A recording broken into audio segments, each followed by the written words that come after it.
Hello Anantapur welcome back to my channel all of you good morning friends. ఈ video ద్వారా Anantapuram tomato market యొక్క stock information share చేస్తున్నానండి. ఈ రోజు వచ్చేసి అతి భారీగా స్టాక్ అనేది పెరిగింది అని చెప్పొచ్చు నిన్న మొన్నటితో పోలిస్తే కనుక.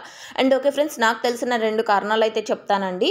అండ్ ఇక ముందుకి ప్రైస్ ఇంకా తగ్గుతుందేమో అనేసి కొంచెం ఎక్కువగా స్టాక్ తెచ్చి ఉండొచ్చు. అండ్ లేదా ఇతర మార్కెట్లకు వెళ్తున్నటువంటి టమాటో స్టాక్ అక్కడ కూడా ప్రైజెస్ తగ్గింది కదా, ఈ మార్కెట్ కొంచెం దగ్గరే కాబట్టి సో ఇక్కడికి వెళ్దామని వచ్చి ఉండొచ్చు అని నేను అనుకుంటున్నాను అంతే. సో మీకు ఏమైనా వేరే రీజన్స్ తెలిస్తే మామూలుగానే కామెంట్ సెక్షన్లో మెన్షన్ చేస్తారు కదండి, ఆ విధంగా చేసేయండి, నేను అందరికీ తెలియజేస్తాను. సో ఓకే ఫ్రెండ్స్, ఇక ఈరోజు total tomato stock 1,02,000 plus boxes వచ్చిందండి. 1,02,000 ప్లస్ బాక్సెస్ వచ్చింది ఈరోజు total tomato stock. And cross check చేసుకున్నాను, ఇంకా 4-5 మండీల నుంచి ఇన్ఫర్మేషన్ కూడా తీసుకున్నాను. సో పర్ఫెక్ట్ స్టాక్ ఇన్ఫర్మేషన్ అండి, మీరేమీ డౌట్ కూడా చేయనవసరం లేదు. అండ్ ఓకే ఫ్రెండ్స్, ఇక ఈరోజు total tomato stock 1,02,000 plus boxes వచ్చిందండి. అండ్ ఇది కేవలం స్టాక్ ఇన్ఫర్మేషన్ మాత్రమే. నెక్స్ట్ వీడియో ద్వారా ప్రైజెస్ ఇన్ఫర్మేషన్ కూడా షేర్ చేస్తాను, ఎందుకంటే ఇంకా ఆక్షన్ అనేది స్టార్ట్ అవ్వలేదు.